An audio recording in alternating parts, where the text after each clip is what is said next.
और मेरे समाज के लोगों, किसी शायर ने लिखा था कि हालात के कदमों पे कभी कलंदर नहीं गिरता, हालात के कदमों पे कभी कलंदर नहीं गिरता, और टूटे भी सितारा तो कभी जमीन पर नहीं गिरता।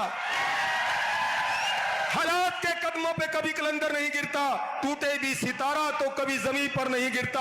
और गिरते हैं बड़े शौक से समंदर में दरिया, लेकिन समंदर कभी जाकर के दरिया में नहीं गिरता। आप समंदर हैं, आज आपने दिखा दिया कि आप समंदर हैं। आप विशाल समंदर, अपनी ताकत को पहचानिए, अपनी हिम्मत को पहचानिए, अपने जोश को पहचानिए, अपने जुनून को पहचानिए। और इसी प्रकार यदि आप एक रहे, ये डीएससी समाज आप एक रहा है, तो 2 दिन दूर नहीं कि ये आपका हक आपकी झोली में होगा। और हमें वो मंजर याद है 2008 का, जब देवीदास और हम भूख हड़ताल पे बैठे थे रोहतक में। उस अंदर हुड्डा ने, उस निर्दयी आदमी ने हजारों निहत्थे लोगों पर लाठियां चलवा करके हमारे लोगों को अपाहिज किया था, हमारी माताओं को, हमारी बहनों को लाठियां मार करके अपाहिज किया था।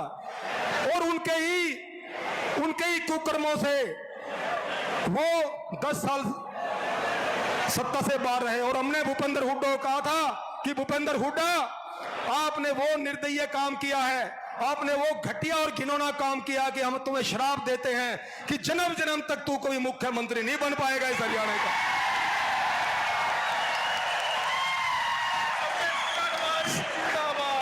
और हम पूरे हरियाणा में हमने चाहे यथ यात्रा के माध्यम से और चाहे अपने पूरे ग्रुपों के माध्यम से हमने अलग जगह रखी है। और मैं एक विनती आपसे, एक पैर पे खड़ा होकर के, एक टांग पे खड़ा होकर आपसे हाथ जोड़ के निवेदन करता हूं, आप एक बार हाथ खड़े कर लें।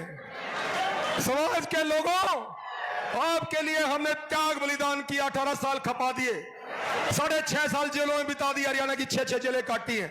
धरना, जुलूस, प्रदर्शन, आमरण, जेल यात्राएं, पद यात्राएं, एक बार दूर हाथ खड़े कर लो सभी मंच के लोग भी। ओ ये दर्द बोल रहा है सीने में, कोई राजनीति नहीं है, ये दर्द बोल रहा है। जहां तक भी आपकी आवाज जाए, अपने रिश्तेदारों में, भाईचारे में हाथ जोड़ के बोलना कि कांग्रेस को वोट नहीं देंगे।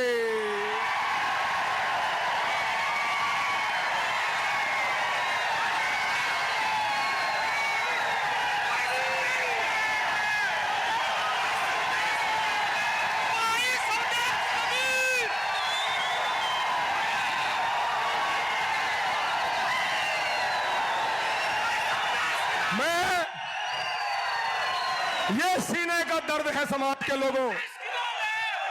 जिस कांग्रेस सरकार ने, जिस कांग्रेस पार्टी ने हमारे बच्चों का निवाला हमसे छीन लिया, जिस कांग्रेस पार्टी ने हमारे बच्चों पे की पीठ में खंजर घोंप दिया, उस कांग्रेस को नाकोचने चबाने, और वो नाकोचने केवल आप चबा सकते हो, केवल आप चबा सकते हो। और आज मैं सीआईडी के माध्यम से, ये सीआईडी के लोग खड़े, मेरे भाई पीछे भी खड़े, उनके माध्यम से आज मैं ये मंच से ऐलान करता हूं कि हम एक वोट, और सुन लो नायब सिंह सैनी, आपने वादा किया है समाज से, और मैं वैसे नहीं बोल रहा हूं, मैं इसलिए बोल रहा हूं, सुप्रीम कोर्ट का निर्णय आने से पहले ही भारतीय जनता पार्टी ने और मनोहर लाल खट्टर ने जींद की इसी ऐतिहासिक भूमि में संत कबीर जयंती पर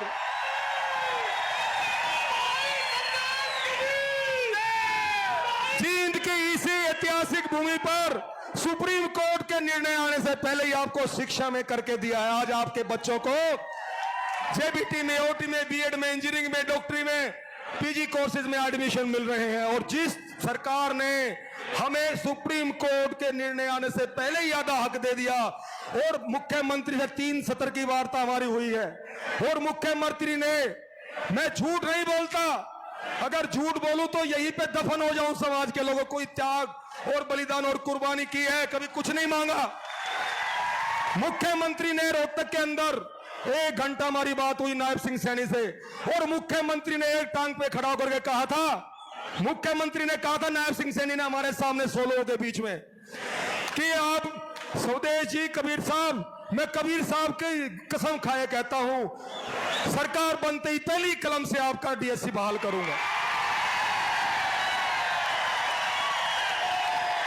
मैं इसलिए आपसे हाथ उठा करके आपसे प्रण करवाया कि आप एक एक वोट अब की बार बीजेपी को देंगे। और फिर सुन लो, अगर बीजेपी ने भी फिर हमारे साथ धोखा किया तो फिर बीजेपी का भी नहीं छोड़ेंगे हम, ये भी हम कहना चाहते हैं। तो आज आपने मुझे सुना, मुझे समझा। हे माताओं, हे बहनों, जहां तक आपकी आवाज जाए समाज में अपने रिश्तेदारों को फोन कर दो कि अब की बार वोट बीजेपी को देंगे आप। स्वदेश जी बहुत बहुत धन्यवाद। बस हे माताओं, किसी शायर ने लिखा था कि जन्नी जने तो भक्त जन, जन्नी जने तो भक्त जन, या दाता या सूर, या फिर जन्नी बाज रहे तू काहे गवाए नूर। हे समाज के लोगों, आपकी जय हो। और आज इतनी भारी संख्या में आज एकत्रित हुए हो, आपकी जय जयकार इतिहास में स्वर्णिम अक्षरों में लिखी जाएगी। इस प्रकार इकट्ठे रहना। और समाज का कोई भी नेता जब समाज को बुलाता है तो इसी प्रकार आपने इकट्ठे होकर के अपनी एकता का परिचय देना है।